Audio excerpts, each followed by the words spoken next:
আল্লাহ সুবহানাহু ওয়া তাআলা বলেন হুম ইয়াকসিমুনা রাহমাতা রাব্বিক নাহনু qasamna বাইনাহুম মাঈশাতাহুম ফিল হায়াতিদ দুনিয়া ওয়া রাফa'na বা'দাহুম ফাওqa বা'দিন দারাজাত ওয়া রাফa'na درجات ليتخذ بعضهم بعضا سخريا ورحمة ربك خير مما يجمعون আল্লাহ পাক রব্বুল আলামিন মানুষকে স্মরণ করিয়েছেন তুমি যা রিজিক পেয়েছো তুমি তোমার রবের পক্ষ থেকে যে পরিমাণ রিজিক প্রাপ্ত হয়েছো ওই রিজিক তোমার বন্টনের কারণে তোমার উপার্জনের কারণে আসে নাই বরং আমার আপনার জন্য রিজিকের চূড়ান্ত বন্টন তিনি করেছেন তিনি কে আল্লাহ বলেন আপনি আসিমুনা রাহমাত রাব্বিক তারা কি তোমার রবের রহমত এটাকে বন্টন করে নিয়েছে তারা কি এমন মনে করে যে আমরা আমাদের ইচ্ছা মতো কোটি টাকার মালিক হয়ে গেছি আমরা আমাদের ইচ্ছা মতো মিল ইন্ডাস্ট্রির মালিক হয়ে গেছি আল্লাহ বলেন নাহনু কাসামনা বাইনাহুম মাঈশাতাহুম তাদের জীবন উপকরণ এটা তো আমি আল্লাহ নিজে বন্টন করে দিয়েছি সুবহানাল্লাহ আল্লাহ তাআলা যদি বন্টন না করে দিতে আরবিতে একটা প্রবাদ আছে কাম আকিলিন আয়াত মাদারিবু ওয়া কাম জাহিলিন জাহিল তালকাহু মারসুহা কবি বলছেন যে রিজিক যদি আল্লাহ দেওয়া বর্ধিত না হতো আল্লাহ দেওয়া বর্তমানকৃত বিষয় না হতো তাহলে এই পৃথিবীর কোন মূর্খ মানুষ সম্পদের মালিক হতে পারত কথা বলুন সূরাতুল জুমারের 32 নম্বর আয়াত তেলাওয়াত করেছি নবী করিম সাল্লাল্লাহু আলাইহি ওয়াসাল্লাম অসংখ্য অগণিত মুবারক হাদিস থেকে ছোট্ট একটি হাদিস পাঠ করেছি আল্লাহ সুবহানাহু ওয়া তাআলা যদি তৌফিক দেন পবিত্র কোরআনের আয়াত এবং হাদিসের আলোকে আজকে এই জুমায় গুরুত্বপূর্ণ কিছু আলোচনা করার ইচ্ছা পোষণ করেছি আল্লাহ সুবহানাহু ওয়া তাআলা আমাদের সবাইকে কথাগুলো বুঝার আমল করার মতো তৌফিক যেন দান করেন সকলে বলি আমিন সম্মানিত সুধী মুসলিয়ান আজকের দিনটি একই সাথে পবিত্র জুমার দিন এবং সাথে সাথে আবার নতুন একটি মাস শুরু হয়েছে আজকে প্রথম সম্মানিত সুধী মুসলিয়ান আজকের এই দিনটি বছর ধরে যখনই আমাদের মাঝে উপনীত হয় চলে আসে তখনই আমাদের এই সমাজের এক শ্রেণীর মানুষের মধ্যে এক ধরনের উচ্ছ্বাস চেতনা এবং এক ধরনের ঐতিহাসিক বিষয় স্মরণ হয়ে যায় কারণ আজ থেকে দীর্ঘদিন আগের ঘটনা যেই কারণে আজকে এই দিনটিকে ঐতিহাসিক ভাবে স্বীকৃতি দেওয়া হয়েছে আজকের এই দিনটিকে মানুষ ঐতিহাসিক ভাবে স্মরণ করে আজকের এই দিনটি নিয়ে আলোচনা করা হয় সভা সেমিনার সিম্পোজিয়াম বিভিন্ন ধরনের টিভি টক শো এই ধরনের আয়োজন করা হয় কেন কারণ আজকের এই দিনটির সাথে একটি ইতিহাস জড়িত সম্মানিত প্রিয় সুধী 1886 সালে আমেরিকার শিকাগো শহরে শ্রমিকেরা আন্দোলন শুরু করেছিল তাদের আন্দোলনের মূল প্রতিপাদ্য বিষয় ছিল তাদের কাজের সময়কে কমিয়ে কাজের সময়কে যেন কমানো হয় কারণ ওই সময় শ্রমিকদের জন্য ওই সময় সাধারণ খেটে খাওয়া মানুষের জন্য কোন নির্দিষ্ট নিয়ম নীতি ছিল না যে যেভাবে ইচ্ছা সেভাবেই তার শ্রমিককে তার অধীনস্থ লোকজনকে ব্যবহার করত খাটাত কাজে নির্ধারিত কোন সময়সীমা না থাকায় সুবিধা মতো প্রত্যেকেই কেউ 24 ঘন্টা 20 ঘন্টা পর্যন্ত তার শ্রমিকদেরকে কাজ করতে বাধ্য করে। তাদের দাবি ছিল 24 ঘন্টায় সর্বোচ্চ 8 ঘন্টা পর্যন্ত আমাদের কর্মদিবস, 8 ঘন্টা পর্যন্ত আমরা কাজ করতে চাই। একজন মানুষ হিসাবে যেমন তার কর্মের অধিকার আছে, দায়িত্ব আছে, ঠিক তেমনিভাবে তার পরিবার আছে, তার শরীর স্বাস্থ্য সবকিছু ঠিক রেখে একজন মানুষ শ্রম দিয়ে কাজ করে। এই আন্দোলনের সূচনা হয়েছিল 1 মে 1886 সালে। তো আন্দোলন যখন প্রথম দিনে ধর্মঘট আকারে শুরু হয়, পরবর্তীতে মে মাসের 3 তারিখে আন্দোলন আরো বড় বিকট এবং বিশাল আকার ধারণ করে। ওই সময় পুলিশেরা মালিক পক্ষের সাথে একাত্মতা পোষণ করে পক্ষ নিয়ে আন্দোলনে গুলি চালিয়েছে। সেখানে 6 জন শ্রমিক ওই দিন নিহত হয়েছে। পরবর্তী দিন আন্দোলনের দাবানল যখন আরো বেশি ছড়িয়ে পড়ে, 4 মে মাসের 4 তারিখে আন্দোলন আরো তীব্র আকার ধারণ করে। সেই দিনও পুলিশ এবং মালিক পক্ষের লোকেরা যখন শ্রমিকদের উপরে চড়াও হয়, সেখানে 4 জন শ্রমিক মৃত্যুবরণ করে এবং সাথে সাথে 7 জন পুলিশ সদস্য মৃত্যুবরণ করে। সম্মানিত সুধী, বিচার শুরু হয়ে যায়। শ্রমিক আন্দোলনের নেতৃত্ব দানকারী প্রায় 4 থেকে 5 জনকে ফাঁসির কাস্টে ঝুলানো হয়। আন্দোলন আরো বেশি বেগবান হয়, তীব্র আকার ধারণ করে। একটা পর্যায়ে মালিকেরা শ্রমিকদের এই দাবি মেনে নিতে পারে। যেহেতু শ্রমিকদের একটি ন্যায্য দাবি, এটি আন্দোলনের সূচনা হয়েছিল মে মাসের প্রথম তারিখ 1 মে। এই জন্য ওই বছরের পর থেকে অদ্যাবধি পুরো পৃথিবীতে আজকে 1 মেকে মে দিবস হিসেবে এবং শ্রমিক দিবস হিসেবে, আন্তর্জাতিক শ্রমিক দিবস হিসেবে পালিত হয়ে আসছে। সম্মানিত সুধী মুসলিয়ানেরা, এই হলো আজকের এই দিন সম্পর্কে সংক্ষিপ্ত ইতিহাস। পবিত্র কোরআনুল কারীমে আল্লাহ সুবহানাহু ওয়া তাআলা স্পষ্টভাবে তাৎক্ষণিকভাবে জানিয়েছে, আহুম ইয়াকসিমুনা রাহমাত রাব্বিক, তারা কি তোমার রবের দেওয়া রহমতকে বন্টন করে নিয়েছে? তারা কি তোমার রবের দেওয়া রহমতকে বন্টন করবে? নাহনু কাসামনা বাইনাহুম মাঈশাতাহুম ফিল হায়াতিদ দুনিয়া, আমি তো জীবন উপকরণ এটিকে ভাগ করে দিয়েছি, বন্টন করে দিয়েছি। সুবহানাল্লাহ। ওয়া রাফা'না বা'দাহুম ফাওকা বা'দিন, আর মানুষের মধ্যে কিছু মানুষকে আমি উঁচু পর্যায়ে নিয়ে গিয়েছি, আবার কিছু মানুষকে নিচু পর্যায়ে রেখে দিয়েছি। মানুষের মধ্যে এক ধরনের উঁচু নিচু, মানে সম্পদের দিক দিয়ে অর্থনৈতিক ভাবে একজনকে বেশি সামর্থ্যবান করেছি, আরেকজনকে সামর্থ্যবান করি নাই। কেন?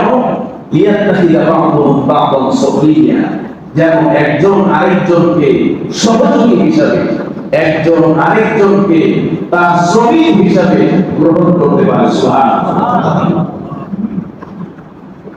সম্মানিত ভাই, যখন পৃথিবীর মানুষ শ্রমিকের অধিকার নিয়ে কথা বলা শুরু করলো, আন্দোলন করা শুরু করলো, ওই সময় থেকেও 13 থেকে 1400 বছর আগে ইসলাম এই শ্রমিকের অধিকার নিয়ে কথা বলেছে।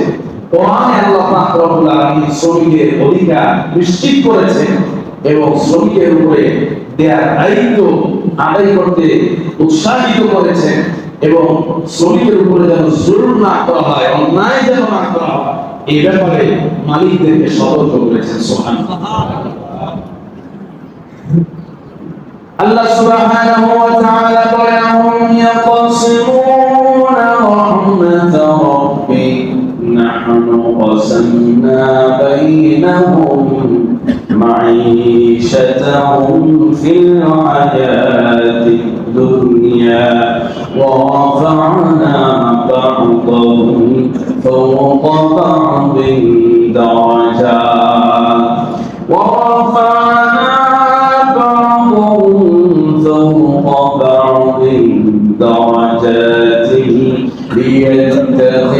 بعضهم بعضا سخريا ورحمة ربك خير مما يجمعون আল্লাহ পাক রব্বুল আলামিন মানুষকে স্মরণ করিয়েছেন বলা তুমি যা রিজিক পেয়েছো তুমি তোমার রবের পক্ষ থেকে যে পরিমাণ রিজিক প্রাপ্ত হয়েছো ওই রিজিক তোমার বন্টনের কারণে তোমার উপার্জনের কারণে আসে নাই বরং আমার আপনার জন্য রিজিকের চূড়ান্ত বন্টন যিনি করেছেন তিনি কে আল্লাহ বলছেন আপনি আসিমুনা রহমাত রাব্বি তারা কি তোমার রবের রহমত এটাকে বন্টন করে নিয়েছে তারা কি এমন মনে করে যে আমরা আমাদের ইচ্ছা মতো কোটি টাকার মালিক হয়ে গেছি আমরা আমাদের ইচ্ছা মতো মিল ইন্ডাস্ট্রির মালিক হয়ে গেছি আল্লাহ বলে নাহনু কাসামনা বাইনাহুম মাঈশাতাহুম তাদের জীবন উপকরণ এটা তো আমি আল্লাহ নিজে বন্টন করে দিয়েছি সুবহানাল্লাহ আল্লাহ তাআলা যদি বন্টন না করে দিতে আরবিতে একটা প্রবাদ আছে কাম আকিলিন আয়াত মাদারিবু ওয়া কাম জাহিলিন জাহিল তালকাহু মানসুহা কবি বলছেন যে রিজিক যদি আল্লাহ দেওয়া বর্ধিত না হতো আল্লাহ দেওয়া বর্ধিত বিষয় না হতো তাহলে এই পৃথিবীর কোন মূর্খ মানুষ সম্পদের মালিক হতে পারত কথা বলুন কিন্তু পৃথিবীর বাস্তবতা কি কাম আকিলিন আয়াত মাদারিবু রিকশা চালায় আর ইংরেজি পড়ে আছে না অনেক শিক্ষিত সার্টিফিকেট আছে সার্টিফিকেটের বস্তা আছে অনেক সার্টিফিকেট অর্জন করেছে কিন্তু শুধু নিজের জীবিকা নির্বাহ করতে সে ক্লিষ্ট হয়ে যাচ্ছে ওকাম জাহিল তালকাহু মারজুকা কিচ্ছু জানে না নিজের নামটাও সই করতে পারে টিপ দিতে হয় আছে না কোটি কোটি টাকা মালিক বানিয়ে দিয়েছে আল্লাহ সুবহানাহু কবি বলেন কাম আকিলিন আয়াত মাদারিবু ওয়া কাম জাহিলিন তালকাহু মানসুকা কত জাহেল কত অজ্ঞ কত মূর্খ কিচ্ছু জানে না আমাদের এলাকায় আছে নাম করা বিখ্যাত ভাই ব্রাদার্স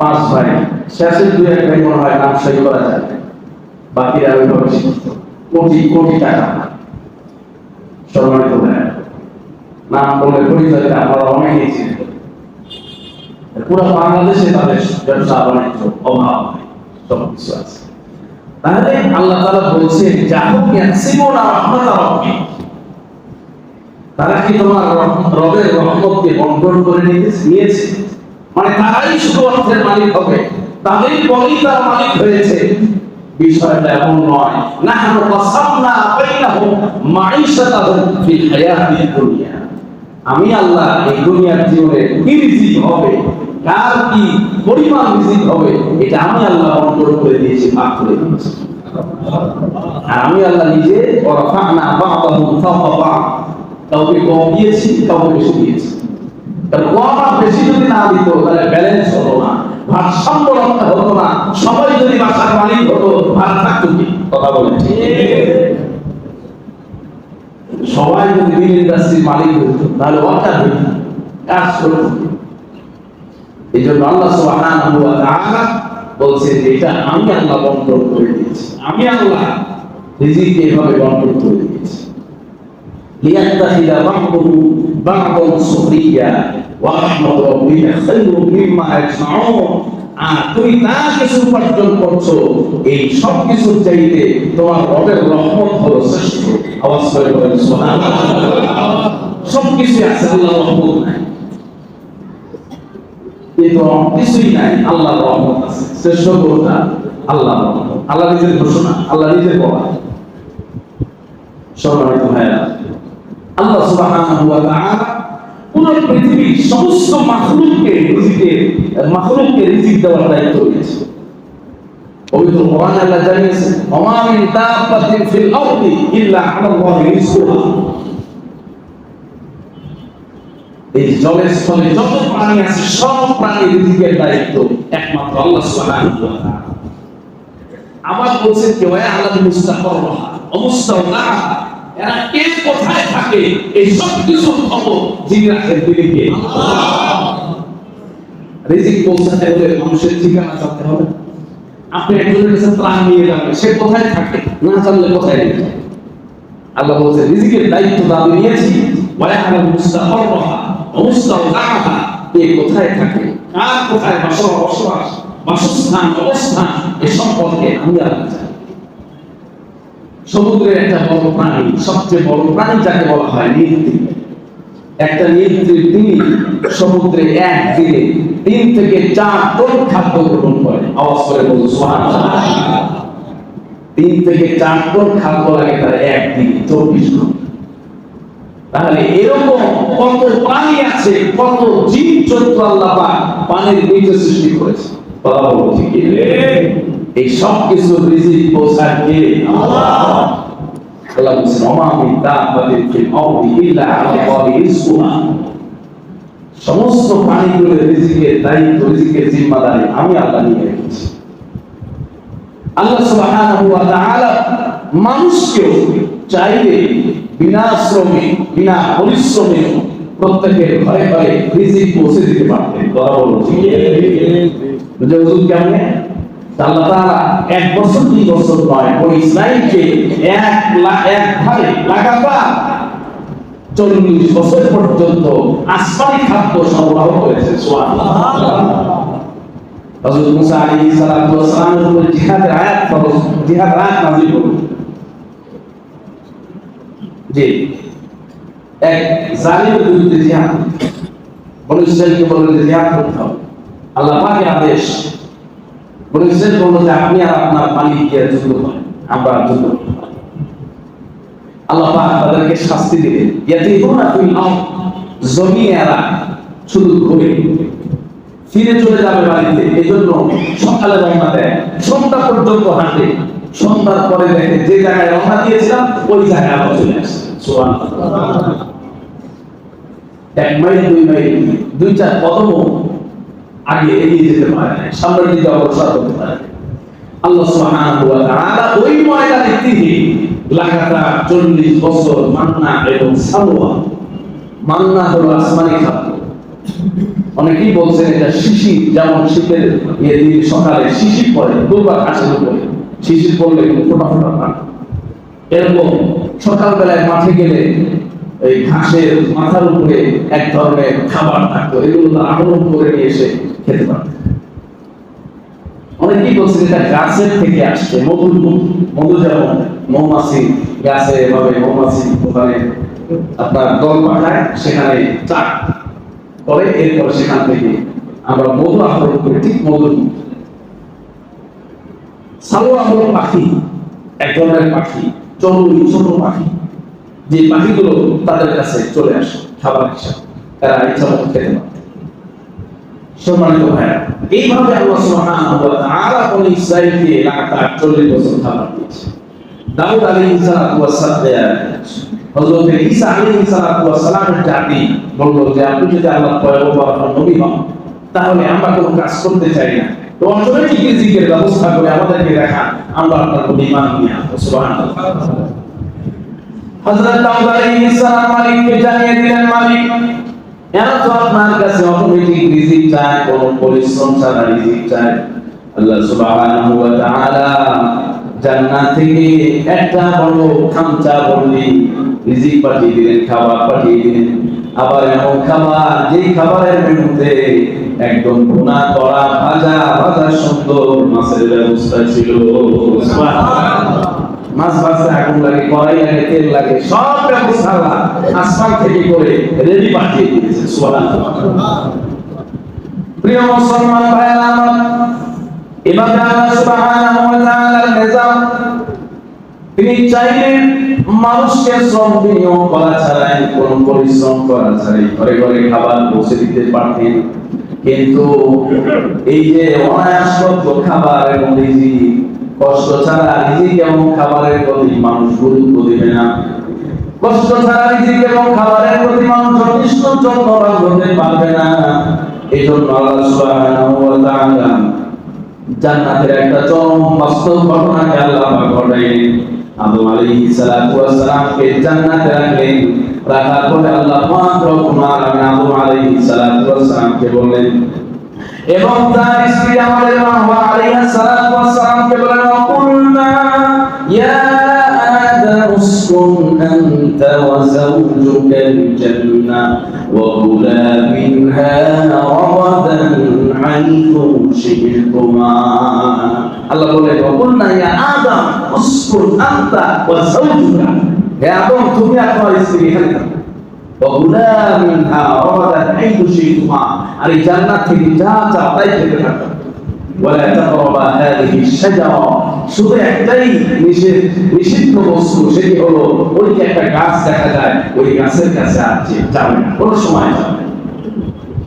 فَتَكُونَا مِنَ الظَّالِمِينَ, গাছের কাছে গেলেই নিজের নফসের উপরে জুলুমকারী হিসাবে, জালিম হিসাবে সাব্যস্ত হয়ে যাবে।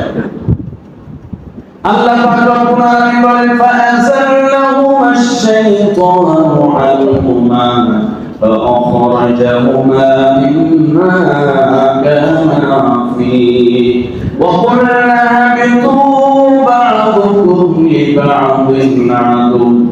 আল্লাহ পাক রব্বুল আলামিন যে গাছের কাছে যেতে নিষেধ করেছে, ওই গাছের কাছে হযরত আদম আলাইহিস সালাতু ওয়াস সালামকে শয়তান নিয়ে গেলেন।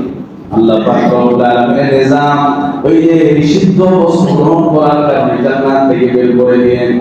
আল্লাহ পাক এখানে স্পষ্ট করেছেন, জানিয়েছেন, এই যে বিনা পরিশ্রমে অসংখ্য রিজিকের ব্যবস্থা, নিয়ামতের ব্যবস্থা, জান্নাতের ব্যবস্থা, কিন্তু যথাযথ নিয়ামতের শুকরিয়া নাই, কদর নাই। এইজন্য আল্লাহ পাক রব্বুল আলামিন বাবা আদম এবং মা হাওয়াকে দুনিয়ায় পাঠিয়ে দিলেন। সুবহানাল্লাহ। একটা মাধ্যম বের করতে হবে, একটা ওসিলা তো অবলম্বন করতে হবে। এই ওসিলা অবলম্বন করে দুনিয়াতে প্রেরণ করে দুনিয়ায় দুই জায়গা রাখলেন, পাহাড়ের উপরে। আদম আলাইহিস সালাম কি খাবেন চিন্তা আছে, কি খাবো, রিজিকের কি ব্যবস্থা হবে। জান্নাতে অফুরন্ত নিয়ামত ছিল, অফুরন্ত রিজিক ছিল। আল্লাহ সুবহানাহু ওয়া তাআলা পবিত্র কোরআনে এই যে এখানে বলেছেন, "ওয়াকুলনা হাবিতু বা'দুকুম লিবা'দিন আদু।" আল্লাহ সুবহানাহু ওয়া তাআলা বলেছেন, "ওয়াকুলনা ইহবিতু", আমি তাদেরকে বললাম তোমরা নেমে যাও।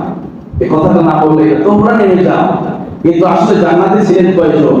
দুইজন। কিন্তু আল্লাহ তাআলা যখন নেমে যাওয়ার কথা বললেন তোমরা সবাই নেমে যাও। মানে এই দুইজনের মধ্যেই মানবত পৃথিবীর সমস্ত মানুষ ছিল। কথা বলেন ঠিক? এজন্য আল্লাহ জান্নাতে রেখেছিলেন দুইজনকে, কিন্তু যখন বের করেছেন বলছেন তোমরা সবাই বের হয়ে যাও।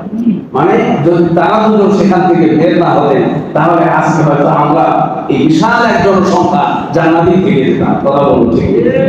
সম্মানিত ভাই, তো আল্লাহ সুবহানাহু ওয়া তাআলা পাঠাতেন। আদম আলাইহিস সালাম চিন্তা করতেছেন কি খাবে। জিবরিল আলাইহিস সালাম হাজির হয়ে গেছে। এই কয়েকটা গম নিয়ে আসছে, চাল নিয়ে আসছে, কিছু সবজি নিয়ে আসছে। নিয়ে এসে দিলেন যে এই যে গম, চাল রাখলাম, সবজি রাখলাম, এগুলো চাষ করে পাহাড়ে বসে বসে। আর এইগুলো যখন পাকবে, কাটবেন, মাড়াই করবেন, এরপরে খামিয়া করে রুটি বানাবে, এরপরে খাবে। আদম আলাইহিস সালামের দুনিয়ায় পরিশ্রম শুরু হয়ে গেল, শ্রম শুরু হয়ে গেল। আল্লাহ পাক কোরআনে বলেছেন, লাকাদ খালাকনাল ইনসানা ফি কাবাদ, আমি মানুষকে শ্রম নির্ভর করে সৃষ্টি করেছি। দুনিয়ার সফলতা যদি চাও, আখিরাতের সফলতা যদি চাও, উভয় জায়গার সফলতা পেতে হলে তোমাকে শ্রম দিতে হবে, মেহনত করতে হবে। মেহনত ছাড়া তুমি সফলতা পাবে না। কথা বলুন ঠিক? আল্লাহ সুবহানাহু ওয়া তাআলা বলেন, লাকাদ খালাকনাল ইনসানা ফি কাবাদ। আল্লাহ বলেন, আমি মানুষকে শ্রম নির্ভর করে সৃষ্টি করেছি, শ্রম ছাড়া মানুষ কিছু অর্জন করতে পারবে না। আদম আলাইহিস সালাম কয়েকটা ধান রোপণ করেছেন, গম রোপণ করেছেন। দীর্ঘদিন পরিচর্যা করে মাত্র কিছু ধান গম হয়েছে। এই ধান গম দিয়ে তিনি এখন তার জীবিকারী বহন করবেন। গমগুলোকে পিষতেছেন, পিষে আটা তৈরি করেছেন, খামিয়া করেছেন। পাহাড়ে সেই চূড়ায় বসে বসে কাজ করেন, আর আমার মালিক দেখে দেখে আসেন আমার গোলাম আজকে কত পরিশ্রম করতেছে, ঠিক কিনা? সুবহানাল্লাহ। আল্লাহ পাক রব্বুল আলামিন পাঠাইছেন, কাজ পরিশ্রম শুরু হয়ে গেছে। রুটি বানাইছেন, এখন খাবে। তো পাহাড় অনেক উঁচু, সেই চূড়ায় বসে আছে, রুটি পড়ে গেছে, রুটি পড়ে গেছে। এখন এত মায়া এই রুটির প্রতি, কারণ এই রুটির জন্য দীর্ঘ কয়েক মাসের পরিশ্রম আছে না। এই যে আজকে কয়েকদিনের বৃষ্টি, আমরা ঢাকাবাসী বৃষ্টি এনজয় করতেছি, উপভোগ করতেছি, কিন্তু গ্রামের কৃষকেরা, হাওড়ের আমার কৃষি ভাইয়েরা, এরা চোখে পানি ফেলছে, বৃষ্টির সাথে এদের চোখের পানি একাকার হয়ে যাচ্ছে। কথা বলছি, একজন কৃষক জানে যখন তার কৃষি সম্পদ, কৃষি পণ্য যখন বিলীন হয়ে যায়, ক্ষতিগ্রস্ত হয়, তার হৃদয় রক্তক্ষরণ হয়, তার মাথায় হাত পড়ে যায়, তার আগামী সারা বছরের জীবিকা এটির মধ্যে নির্ভর করছে। শুধু তাই নয়, তার একার জন্য নয়, একজন কৃষক 1000 মণ, 500 মণ, 2000, 3000 মণ পর্যন্ত ধান পায়। এই সব ধানের মধ্যে আমাদের রিজিকের ব্যবস্থা আছে না? সেই গ্রাম থেকে যদি ধান, চাল সরবরাহ হয়ে শহরে না আসে, তাহলে আমরা এখানে রেডি চাল, রেডি ধান, রেডি আপনার সবজি, এই যে রেডি আমাদের জন্য রিজিকের ব্যবস্থা আমরা কিনে নিতে পারি বাজার থেকে, এটা করতে হবে।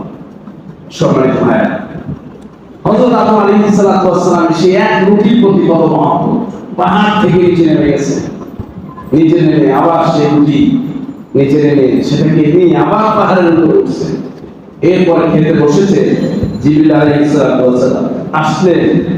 তাফসীরে কুরতুবী, আল্লাহ ইমাম কুরতুবী লিখেছেন, জিবরিল এসে বললেন যে আল্লাহ পয়গম্বর, এভাবে আজকে এক রুটির জন্য যে আপনি কষ্ট করলেন, আপনার সমস্ত সম্পদ সন্তান পৃথিবীতে এই রিজিকের জন্য সর্বোচ্চ কষ্ট করে।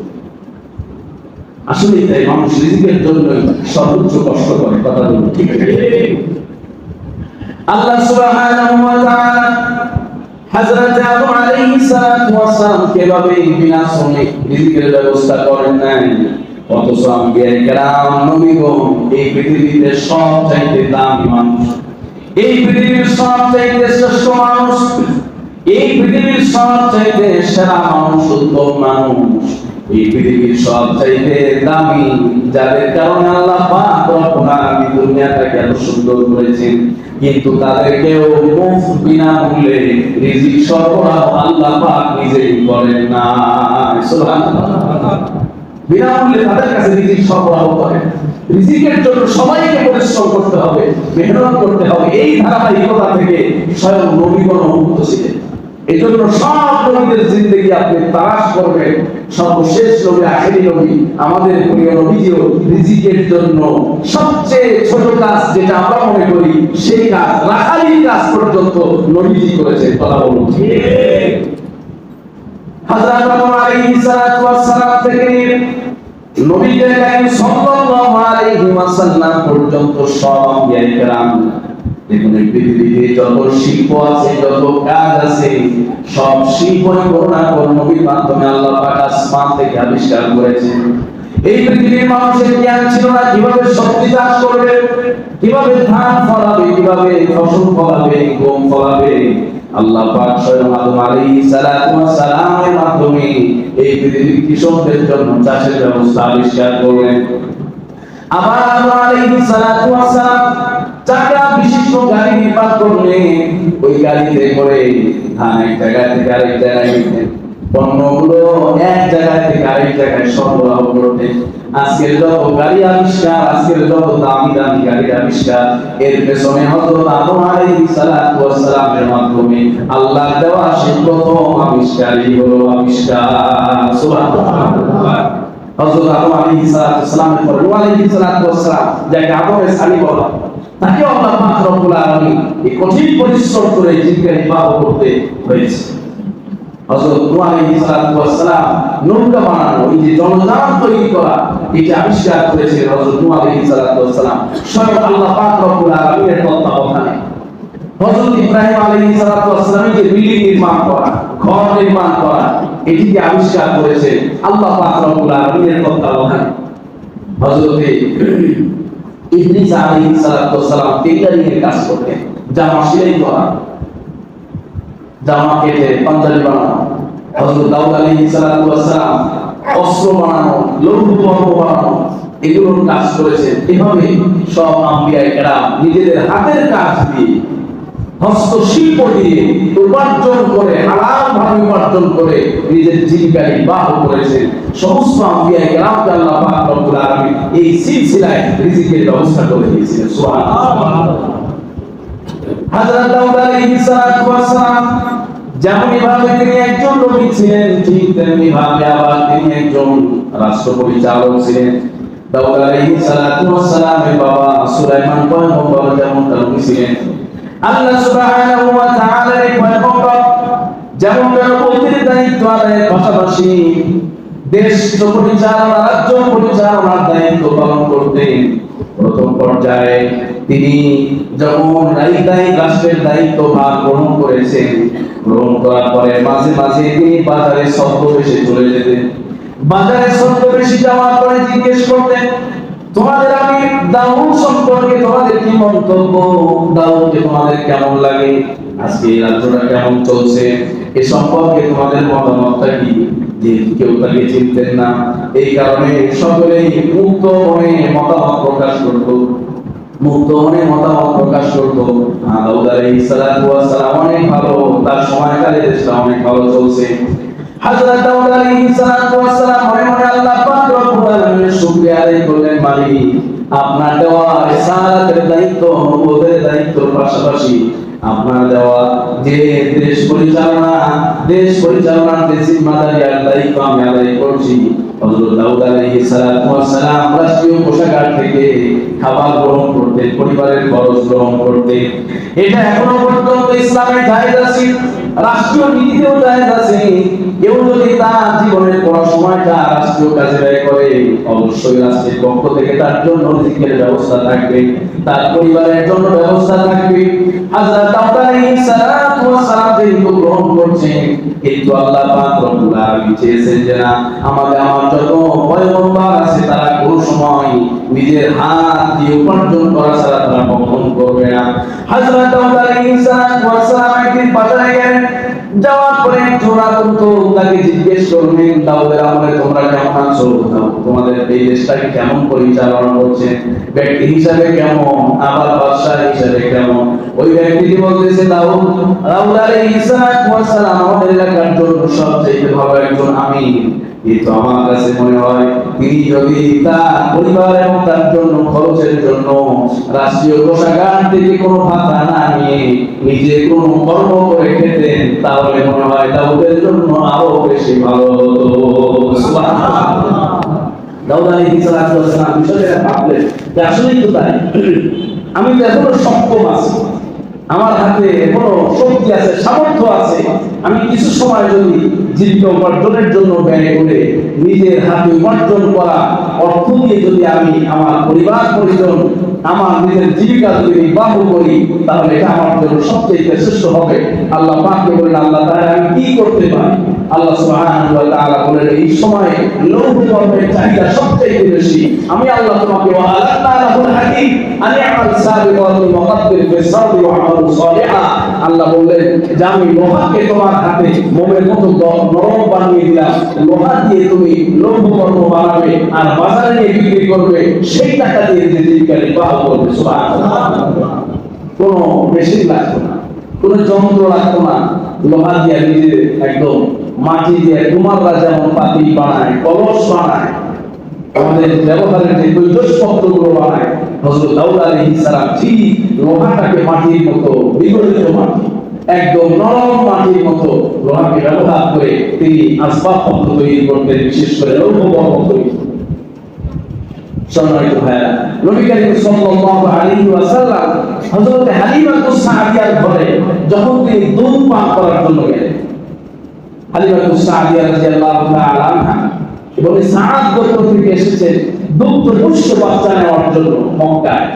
মক্কার বড় বড় যারা পরিবার, বংশ, বড় বড় শ্রেণীর মানুষ, তারা তাদের সন্তানদেরকে অনেকগুলো কারণে মক্কার শহরের বাইরে সন্তানদেরকে দুধ পান করানোর জন্য দিয়ে। কি কারণে? এক নম্বর কারণ হলো গ্রামের পরিবেশ অনেক ভালো, গ্রামের ধুলাবালি কম, গ্রামের মিল ইন্ডাস্ট্রি, কলকারখানা নাই, এই যে বায়ু দূষণ গ্রামে কম, এই কারণে। এরপরে গ্রামের ভাষা হলো শুদ্ধ, শহরের ভাষা হলো মিশ্রিত, কারণ শহরে হাজারো এলাকার মানুষ, 64 জেলার মানুষ ঢাকায় আছে না নাই? কিন্তু এক একটা জেলায় ওই এলাকার মানুষই শুধু বেশি থাকে। আগে তো ওই এলাকার মানুষই থাকতো, এখন তো অর্থাৎ আধুনিক যুগে সব জায়গার মানুষ পাওয়া যায়। তা আগে এটা প্রচলন কম ছিল।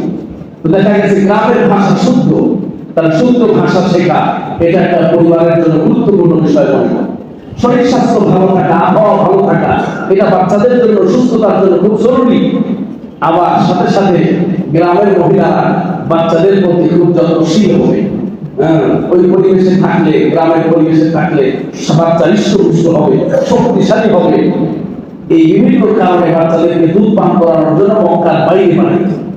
নবীজি সাল্লাল্লাহু আলাইহি ওয়াসাল্লামের বাবা ইন্তেকাল করেছেন জন্মের আগে। তো গরিবের সন্তান, বাবা নাই, এতিম সন্তান, কে নিবে? কারণ নারীরা যে বাচ্চাদেরকে নিয়ে যায়, আশা হলো একটা, সেটা হলো বাচ্চাকে 1 বছর দুধ পান করাইলে এই বাচ্চাকে যখন দিয়ে যাবো তখন মোটা অঙ্কের একটা উপলব্ধ পাওয়া যায়। কিন্তু এই বাচ্চা নিয়ে তো কেউ উপলব্ধ দিতে পারে না, কারণ এই বাচ্চার তো বাবা নাই। এদিকে হযরত হালিমা সাদিয়া, এদিকেও শরীর স্বাস্থ্য ভালো না, আমার কোলে একটা বাচ্চা আছে। যে লোকই দেখে যে তার নিজের একটা বাচ্চা আছে, তা আমার বাচ্চাদের দুই বাচ্চা, এক নারীর দুধ তো তৃপ্তি সহকারে দুধই খেতে পারবে, আবার মহিলার স্বাস্থ্যও ভালো না, এই জন্য তিনিও বাচ্চা পায় না।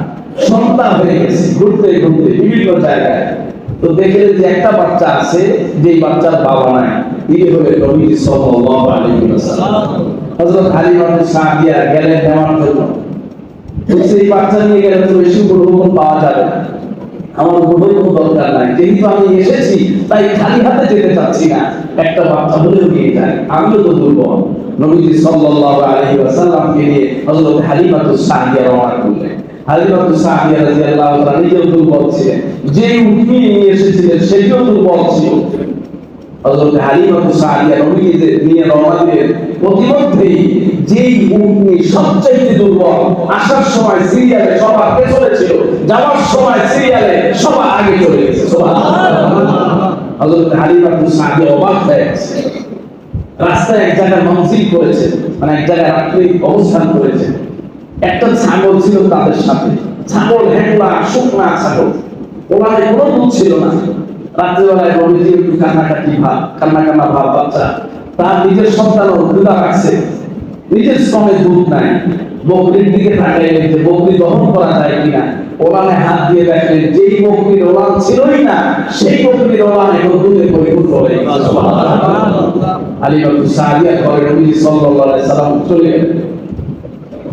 যাওয়ার পরে নবীজি সাল্লাল্লাহু আলাইহি সাল্লাম 4-5 বছর বয়সে তার দুধ ভাইয়ের সাথে বকরি চড়াইতে মাঠে গেলেন। সুবহানাল্লাহ। অথচ তিনি বিশ্বনবী, তিনি সমস্ত নবীদের সন্তান।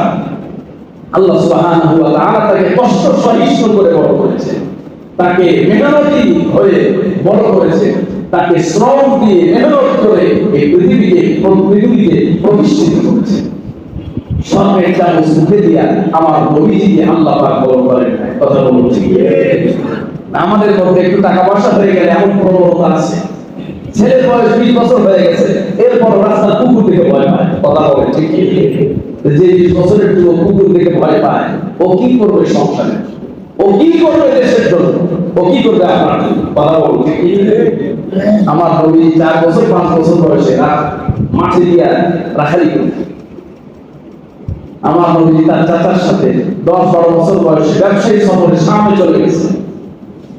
বহেরা রাহেব দেখছে বাচ্চা, দেখে বলছে যে কি হচ্ছে, আমার ভাতিজা, কয়টা কপালের মধ্যে রূপ চমকাই গেছে, সেই হবে আখির জামানা পয়গম্বর সুবহানাল্লাহ।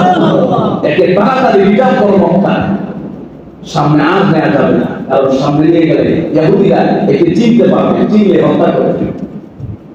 নবীজি সাল্লাল্লাহু আলাইহি ওয়াসাল্লাম হালিমা সাদিয়া ঘর থেকে এসে মক্কায় মানুষের কূপ থেকে পানি উঠে টাকার বিনিময়ে 1 বালতি পানি মনে করেন 1 দিরহাম, এরকম পানি উঠাইতে নবীর হাতের মধ্যে দাগ পড়ে নবী করিম সাল্লাল্লাহু আলাইহি ওয়াসাল্লাম 25 বছর বয়সে উপনীত হলেন।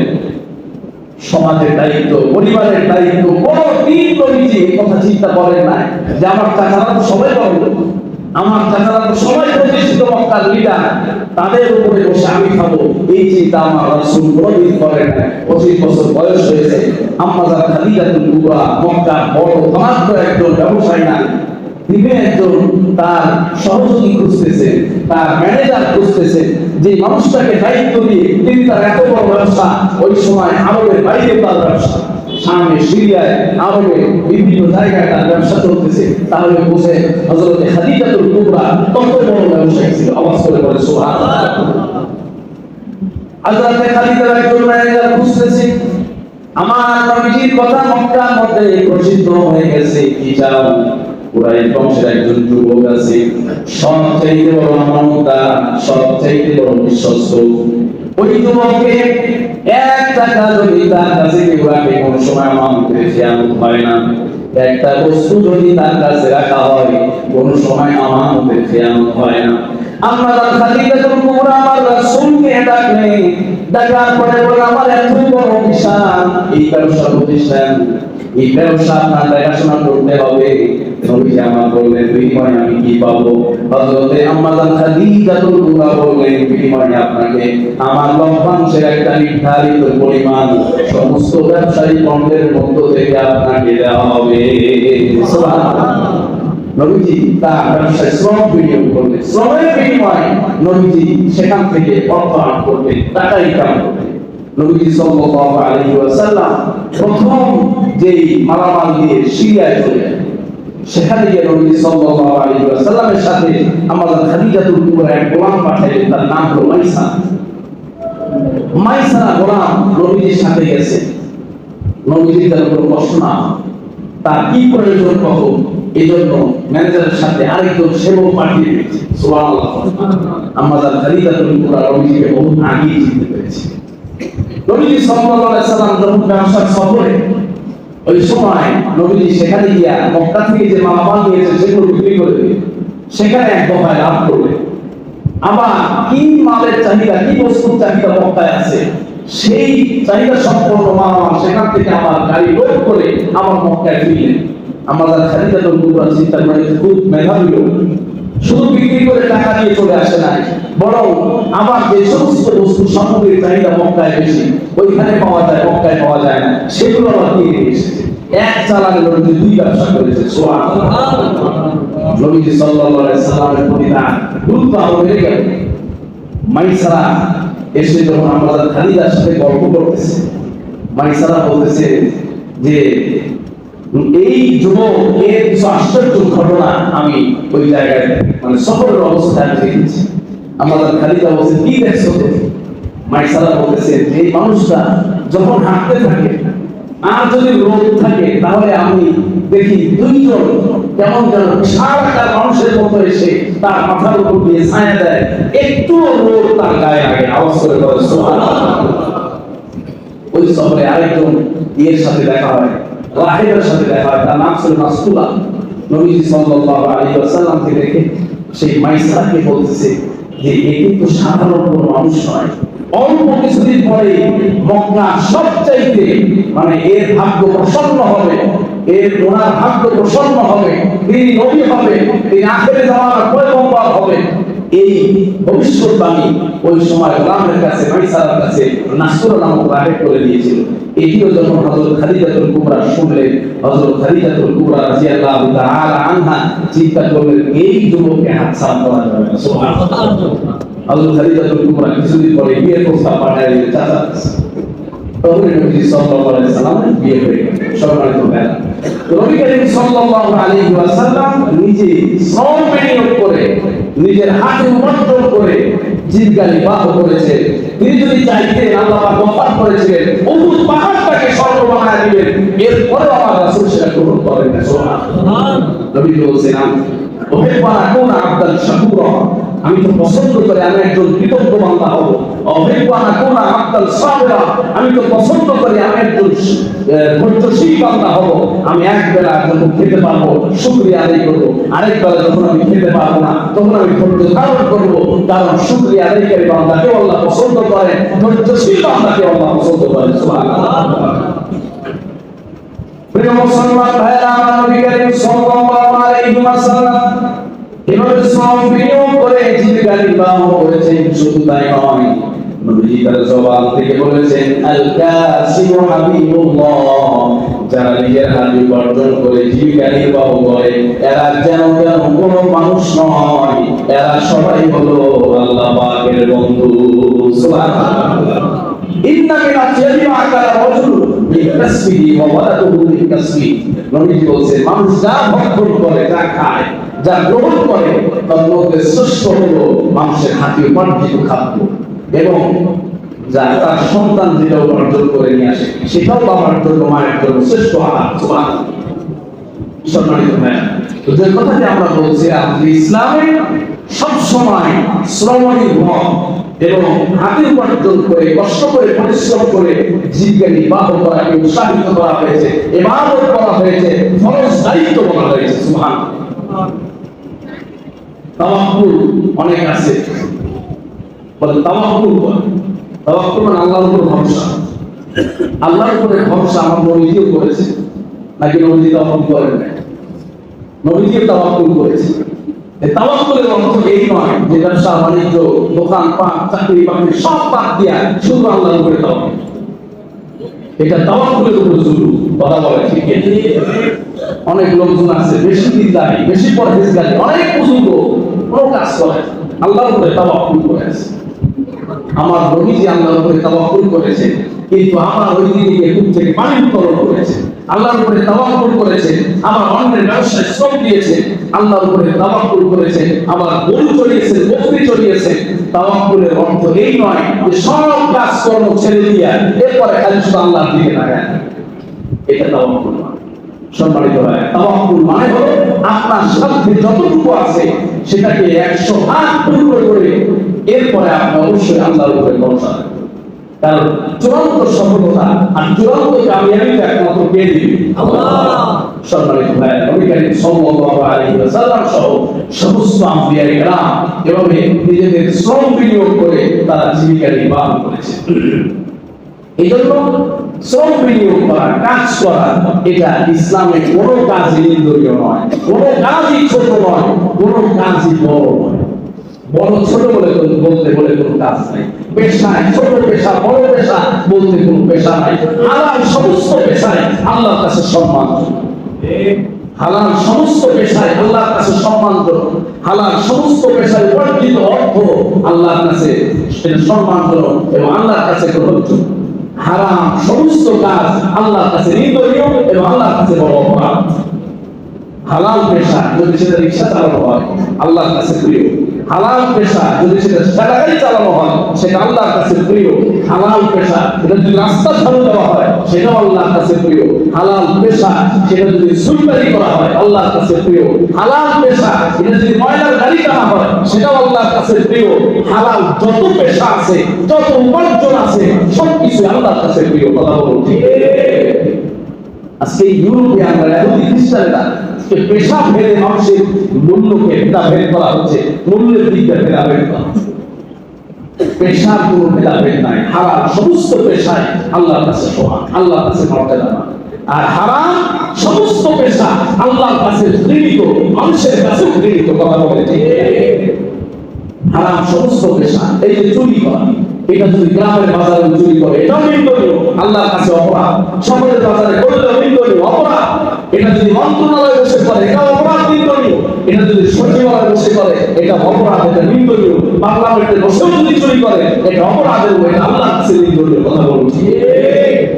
আজকে এক শ্রেণীর মানুষ হালাল পেশাগুলোকে ছোট তুচ্ছতার চিহ্নের সাথে তারা এটাকে দেখে, আর হারাম পেশাগুলো আজকে হয়ে গেছে পপুলার।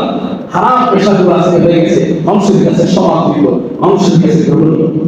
সম্মানিত ভাই, এই জন্য পেশা হিসাবে কোন সময় কোন মানুষকে পেশা দৃষ্টিকোণ থেকে ছোট মনে করা, হেয় মনে করার কোন সুযোগ নাই। কারণ বিবেচনার একটাই বিষয় হতে পারে, সে হলো হারাম। সে হালালের উপরে আছে কি? আল্লাহ পাক রব্বুল আলামিনের নিজাম যে সব কাজ যদি আমাকে নিজে করতে হতো তাহলে চিন্তা করেন না কত কঠিন হতো। যে কাজগুলো, কঠিন কাজগুলো আমার ভাইরা করতেছে, ঠেলাগাড়ি চালানোর মতো কাজ যদি আমাদের সবার করতে হতো, ময়লা গাড়ি চালানোর মতো কঠিন কাজগুলো আমাদের যদি করতে হতো, তাহলে আমাদের জীবন যাপনে কত রকমের কষ্ট শুরু হয়ে যেত, ঠিক না? এগুলো আল্লাহর নিয়ামত, যে আমাদের ভাইয়েরা আমাদের কঠিন কাজ যেগুলো আমাদের করতে কষ্ট হয় সেগুলো তারা করে দিচ্ছে। এই জন্য তাদের প্রতি রেসপেক্ট, তাদের প্রতি সম্মান, তাদের প্রতি যথাযথ মূল্যায়ন থাকা উচিত। সম্মানিত ভাইয়েরা, আল্লাহ সুবহানাহু ওয়া তাআলা বলেছেন ওয়াইলুল লিল মুতাফফিফিন আল্লাযীনা ইযা তাবু আলান নাসি ইস্তাওফুন ওয়া ইযা কালুহুম আও ওয়াজানুহুম ইউসিরুন। আল্লাহ পাক বলেছেন যারা মুতাফফিফ এরা হলো ধ্বংস, এদের জন্য ধ্বংস। হুজুর মুতাফফিফ কারা? মুতাফফিফ হলো যারা ওজনে কম দেয়। হুজুর ওজনে কম দেওয়া এই শ্রমিকের সাথে কিসের সম্পর্ক? শুধু ওজনে কম দিলেই মানুষকে ঠকানো হয় না, সময় কম দিয়েও মানুষকে ঠকানো যায়। কথা বলে ঠিক? অফিসে যাওয়ার সময় আটটায় হাসপাতালে গিয়ে সিরিয়ালে বসে থাকবে, ডাক্তার 10টা পর্যন্ত আসে না, সেও মুতাফফিফ, ওর জন্য ধ্বংস। কথা বলে ঠিক? একজন বাসার দায়িত্বে আছে, অফিসের দায়িত্বে আছে, সেখানে 8 ঘন্টা ডিউটির কথা 2 ঘন্টা ফাঁকি দিচ্ছে, 2 ঘন্টা চা খেতে গল্প করতে আড্ডাবাজি করে নষ্ট করতেছে, মালিকের ক্ষতি করতেছে। আছে না নাই? সম্মানিত ভাইয়েরা আমার, এই জন্য শ্রমিকের মধ্যেও জালিম আছে আবার মাসলুম আছে, মালিকের মধ্যেও জালিম আছে আবার মাসলুম আছে। এক শ্রেণীর শ্রমিক আছে নিজেরা মাসলুম, অত্যাচারিত হচ্ছে অন্যেরটা, মালিকের না, মালিক তাদের প্রাপ্য বুঝিয়ে দিচ্ছে না। আবার শ্রমিকদের মধ্যে এক শ্রেণী আসে যারা মালিকের উপরে জুলুম করতেছে। কথা বলে ঠিক? আল্লাহ সুবহানাহু ওয়া তাআলা বলেছেন এই যে জালিম মাসলুম উভয় শ্রেণীর জন্য ধ্বংস, উভয় শ্রেণীর জন্য জাহান্নামের আযাব অপেক্ষা করতেছে। সম্মানিত ভাইরা, এই জন্য শুধুমাত্র ব্যবসা বাণিজ্যের ক্ষেত্রেই নয়, বরং চাকরি বাকরি যেখানে যার দায়িত্ব যেভাবে আছে সেটাকে পূর্ণ করে যদি আমরা আদায় না করি, সে হোক শ্রমিক, সে হোক মালিক, আল্লাহ সুবহানাহু ওয়া তাআলা সেই আয়াত ওয়াইলুল লিল মুতাফফিফিন এর আওতায় আমরা পড়ে যাব, আমাদের জন্য ধ্বংস অনিবার্য হয়ে যাবে। সম্মানিত ভাইরা, এই জন্য বলছিলাম যে শ্রমিকের অধিকার আল্লাহ সুবহানাহু ওয়া তাআলা নিশ্চিত করেছেন, শ্রমিকের সম্মান আল্লাহ সুবহানাহু ওয়া তাআলা নিশ্চিত করেছেন, এবং শ্রম বিনিয়োগ করে খেতে উদ্বুদ্ধ করেছেন, এটাকে ইবাদত করেছেন, এটাকে কোনোভাবেই ছোট করা উচিত নয়, ছোট মনে করা উচিত। আল্লাহ সুবহানাহু ওয়া তাআলা আমাদের সবাইকে বিষয়গুলো বোঝার এবং আমল করার তৌফিক দান করুন, সবাই বলি আমিন। আল্লাহ সুবহানাহু ওয়া তাআলা আমাদেরকে যেন হালাল পেশা গ্রহণ করার তৌফিক দেন, সকলে বলি আমিন। এবং হালাল পেশার মধ্যে আল্লাহ সুবহানাহু ওয়া তাআলা যেন আমাদের বরকত দিয়ে পরিপূর্ণ করেন, আমরা সকলে বলি আমিন। ওয়া আলাইনা ইল্লাল বালাগ ওয়া আখিরু দাওয়ানা আলহামদুলিল্লাহি রাব্বিল আলামিন। আসসালামু আলাইকুম ওয়া রাহমাতুল্লাহ।